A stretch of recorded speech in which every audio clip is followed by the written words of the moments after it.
এক চোর ম্যানহোলের ডাকনা চুরি করছে, তো তার শাস্তি হয়েছে মৃত্যুদণ্ড। সে তো অবাক হয়ে গেছে যে সামান্য একটা ম্যানহোলের ডাকনা চুরি করার জন্য আমার মৃত্যুদণ্ড হলো। তো জজ সাহেব তাকে জিজ্ঞেস করলো যে মরার আগে তার শেষ ইচ্ছা কি।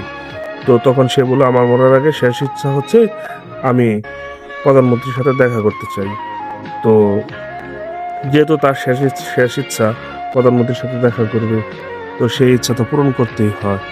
তো এই খবর প্রধানমন্ত্রীর কাছে পাঠানো হলো।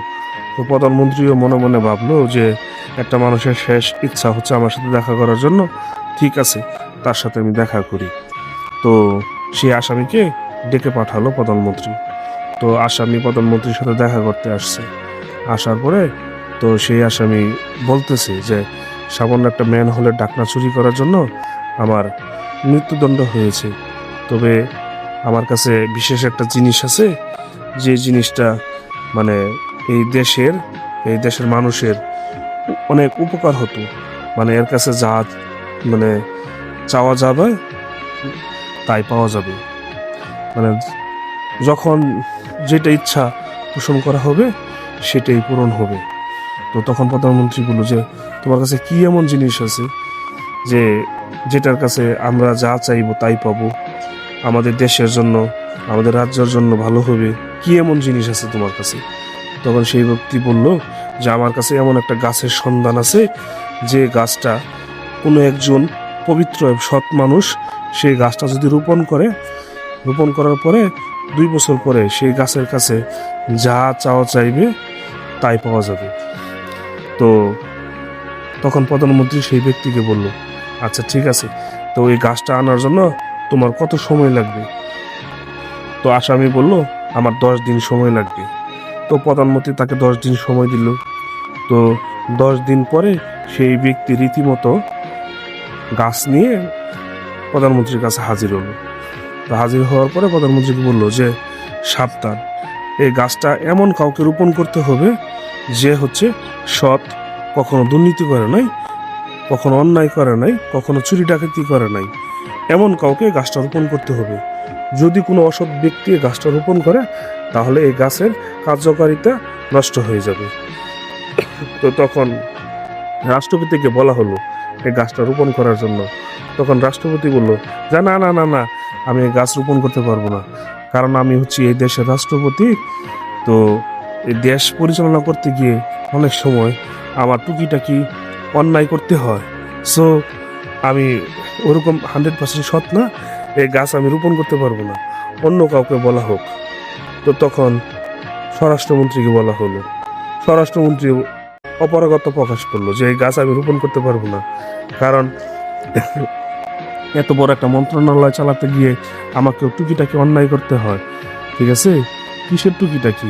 অন্যায় তো করে অনেক বড়, কিন্তু বলতেছে যে আমারও সামান্য কিছু মানে এদিক সেদিক হয়ে যায়। সো আমি ওরকম সৎ না, এই গাছ আমি রোপণ করতে পারবো না। এরপরে হচ্ছে শিক্ষামন্ত্রী, বাণিজ্য মন্ত্রী, স্বাস্থ্যমন্ত্রী, ঠিক আছে, এরকম প্রত্যেককেই বলা হলো এই গাছটা রোপণ করার জন্য। কেউ স্বীকার করলো না গাছটা রোপণ করার জন্য।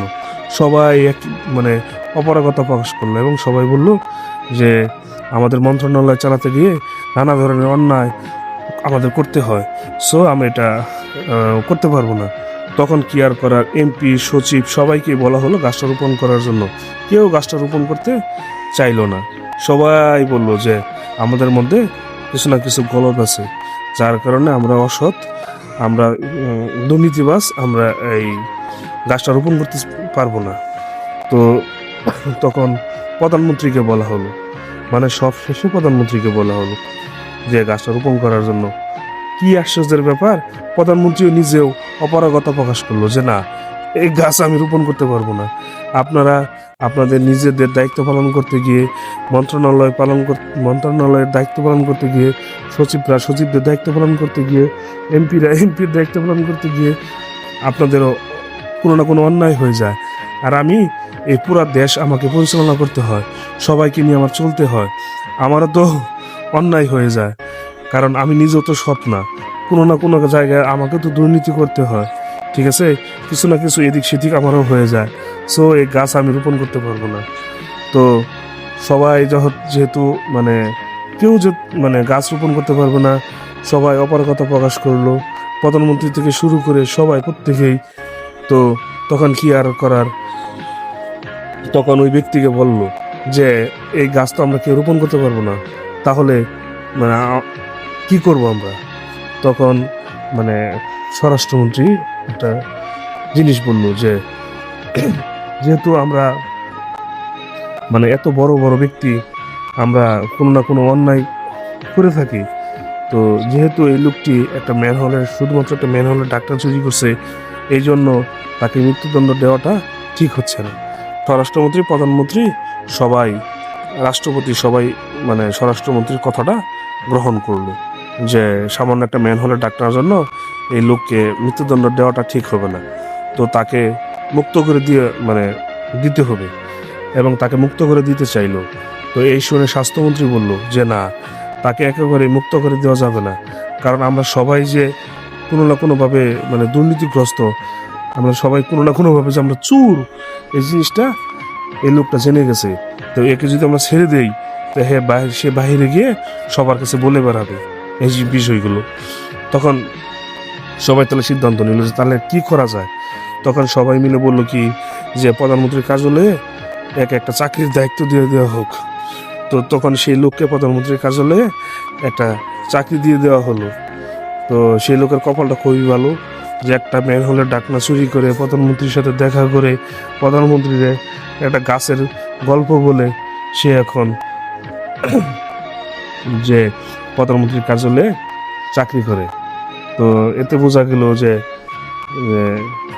টপ টু বটম সবাই যে দুর্নীতিগ্রস্ত, দুর্নীতি করে, চুরি করে, ডাকাতি করে, ঠিক আছে।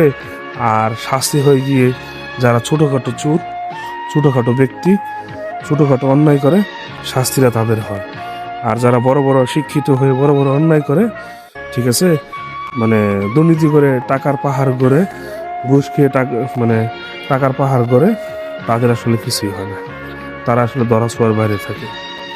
এই হচ্ছে অবস্থা। সবাই ভালো থাকবেন, সুস্থ থাকবেন। আসসালামু আলাইকুম।